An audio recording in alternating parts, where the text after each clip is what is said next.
अनोखे रहस्य, ज्वालादेवी मंदिर का रहस्य। हिमाचल प्रदेश में देश के करोड़ों हिंदुओं की आस्था के केंद्र ज्वालादेवी मंदिर में जल रही प्राकृतिक ज्योति का रहस्य वैज्ञानिक इतने सालों बाद भी नहीं खोज पाए हैं। पिछले अनेक सालों से oil and natural gas corporation limited (ONGC) के वैज्ञानिकों ने क्षेत्र के भूगर्भ का कई किलोमीटर तक चपाचपा छान मारा पर कहीं भी गैस और तेल के अंश नहीं मिले। अब ONGC फिर से एक बार इस रहस्य को जानने के लिए कार्य शुरू कर रहा है। भूगर्भ से निकल रही 9 ज्वालाओं की होती है यहाँ पूजा। यह मंदिर माता के अन्य मंदिरों की तुलना में अनोखा है क्योंकि यहाँ पर किसी मूर्ति की पूजा नहीं होती है बल्कि पृथ्वी के गर्भ से निकल रही 9 ज्वालाओं की पूजा होती है। यहाँ पर पृथ्वी के गर्भ से 9 अलग अलग जगह से ज्वालाएं निकल रही हैं, जिसके ऊपर ही मंदिर बना दिया गया है। इन 9 ज्योतियां को महाकाली, अन्नपूर्णा, चंडी, हिंगलाज, विंध्यावासिनी, महालक्ष्मी, सरस्वती, अंबिका, अंजीदेवी के नाम से जाना जाता है। इस मंदिर का प्राथमिक निर्माण राजा भूमि चंद के करवाया था। बाद में पंजाब के महाराजा रणजीत सिंह और राजा संसार चंद ने 1835 में इस मंदिर का पूर्ण निर्माण कराया। यहाँ गिरी थी देवी सती की जीभ। ज्वालादेवी मंदिर हिमाचल के कांगड़ा जिला में स्थित है। ज्वालादेवी मंदिर को ज्योता वाली का मंदिर भी कहा जाता है। इस मंदिर को खोजने का श्रेय पांडवों को जाता है। इसकी गिनती माता के प्रमुख शक्ति पीठों में होती है। मान्यता है यहाँ देवी सती की जीभ गिरी थी। अकबर ने ज्योति को बुझाने के लिए खुदवा दी थी नहर। इस जगह के बारे में एक कथा अकबर और माता के परम भक्त ध्यानु भगत से जुड़ी है। हिमाचल के नादौन ग्राम निवासी माता का एक सेवक दयानु भक्त 1000 यात्रियों सहित माता के दर्शन के लिए जा रहा था। इतना बड़ा दल देखकर बादशाह के सिपाहियों ने चांदनी चौक दिल्ली में उन्हें रोक लिया और अकबर के दरबार में ले जाकर ध्यानु भक्त को पेश किया। बादशाह ने पूछा, तुम इतने आदमियों को साथ लेकर कहाँ जा रहे हो? ध्यानु ने हाथ जोड़कर उत्तर दिया, मैं ज्वालामाई के दर्शन के लिए जा रहा हूँ। मेरे साथ जो लोग हैं वह भी माता जी के भक्त हैं और यात्रा पर जा रहे हैं। अकबर ने सुनकर कहा, यह ज्वालामाई कौन है और वहां जाने से क्या होगा?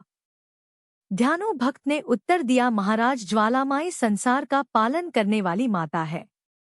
वे भक्तों के सच्चे हृदय से की गई प्रार्थनाएं स्वीकार करती हैं।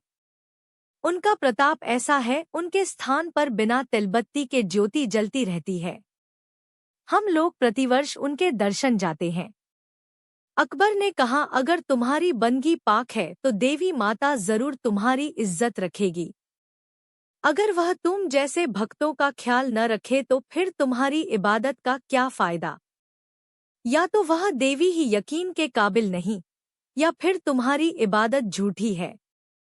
इम्तिहान के लिए हम तुम्हारे घोड़े की गर्दन अलग कर देते हैं। तुम अपनी देवी से कहकर उसे दोबारा जिंदा करवा लेना।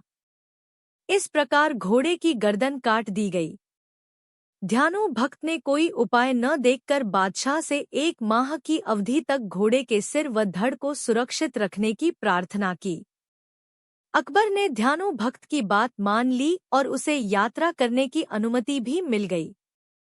बादशाह से विदा होकर ध्यानु भक्त अपने साथियों सहित माता के दरबार में जा उपस्थित हुआ। स्नान पूजन आदि करने के बाद रात भर जागरण किया। प्रातः काल आरती के समय हाथ जोड़कर ध्यानु ने प्रार्थना की कि मातेश्वरी आप अंतर्यामी हैं। बादशाह मेरी भक्ति की परीक्षा ले रहा है, मेरी लाज रखना। मेरे घोड़े को अपनी कृपा व शक्ति से जीवित कर देना। कहते हैं कि अपने भक्त की लाज रखते हुए मां ने घोड़े को फिर से जिंदा कर दिया। यह सब कुछ देखकर बादशाह अकबर हैरान हो गया। उसने अपनी सेना बुलाई और खुद मंदिर की तरफ चल पड़ा। वहां पहुंचकर फिर उसके मन में शंका हुई। उसने अपनी सेना से पूरे मंदिर में पानी डलवाया, लेकिन माता की ज्वाला बुझी नहीं। तब जाकर उसे मां की महिमा का यकीन हुआ और उसने 1.25 मन 50 किलो सोने का छतर चढ़ाया। लेकिन माता ने वह छतर कबूल नहीं किया और वह छतर गिरकर किसी अन्य पदार्थ में परिवर्तित हो गया। आप आज भी वह अकबर का छतर ज्वाला देवी के मंदिर में देख सकते हैं। गोरख डिब्बी का चमत्कारिक स्थान। मंदिर का मुख्य द्वार काफी सुंदर एवं भव्य है। मंदिर में प्रवेश के साथ ही बाएं हाथ पर अकबर नहर है। इस नहर को अकबर ने बनवाया था। उसने मंदिर में प्रज्वलित ज्योतियों को बुझाने के लिए यह नहर बनवाया था। उसके आगे मंदिर का गर्भद्वार है, जिसके अंदर माता ज्योति के रूम में विराजमान है। थोड़ा ऊपर की ओर जाने पर गोरखनाथ का मंदिर है, जिसे गोरख डिब्बी के नाम से जाना जाता है।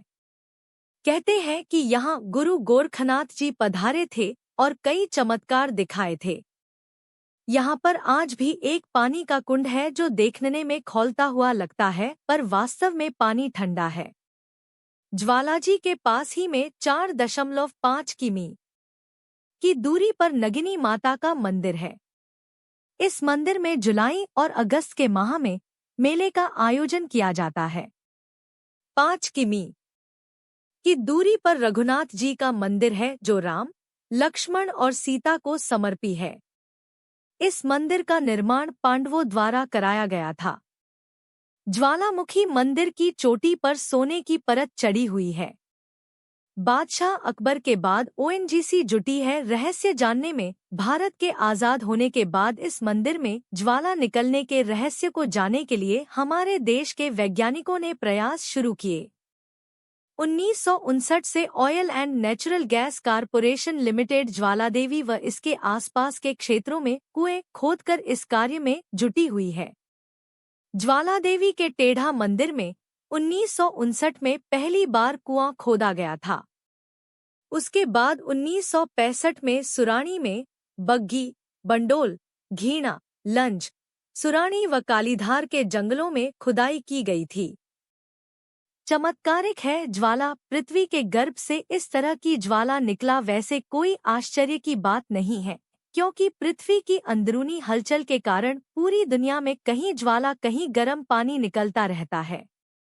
कहीं कहीं तो बाकायदा पावर हाउस भी बनाए गए हैं, जिनसे बिजली उत्पादित की जाती है। लेकिन यहाँ पर ज्वाला प्राकृतिक न होकर चमत्कारिक है, क्योंकि अंग्रेजी काल में अंग्रेजों ने अपनी तरफ से पूरा जोर लगा दिया कि जमीन के अंदर से निकलती ऊर्जा का इस्तेमाल किया जाए। लेकिन लाख कोशिश करने पर भी वे इस ऊर्जा को नहीं ढूंढ पाए। वही अकबर लाख कोशिशों के बाद भी इसे बुझा न पाए। यह दोनों बातें यह सिद्ध करती है कि यहाँ ज्वाला चमत्कारी रूप से ही निकलती है, न कि प्राकृतिक रूप से। नहीं तो आज यहाँ मंदिर की जगह मशीनें लगी होती और बिजली का उत्पादन होता। जिम्मेवारी फ्रंटियर बेसिन देहरादून को ओएनजीसी ने खुदाई के कार्य की जिम्मेवारी फ्रंटियर बेसिन देहरादून को सौंपी है। इस मर्तबा कंपनी जिन ड्रिलिंग मशीनों को असेंबल कर रही है, वह भूमि के नीचे 8000 मीटर तक खुदाई करने में सक्षम है। ओएनजीसी के ड्रिलिंग इंचार्ज सतविंद्र सिंह ने बताया कि यहाँ पर तेल के स्रोत के संकेत मिलते हैं तो क्षेत्र की तस्वीर बदल जाएगी। क्या कहते हैं कंपनी के महानिदेशक? फ्रंटियर बेसिन देहरादून के महानिदेशक डा DK श्रीवास्तव ने बताया कि इसके लिए प्रदेश सरकार ने ड्रिलिंग को 2 वर्षों की अनुमति प्रदान की है, जिससे प्रदेश में तेल व गैस की खोज के प्रयासों में और तेजी आएगी।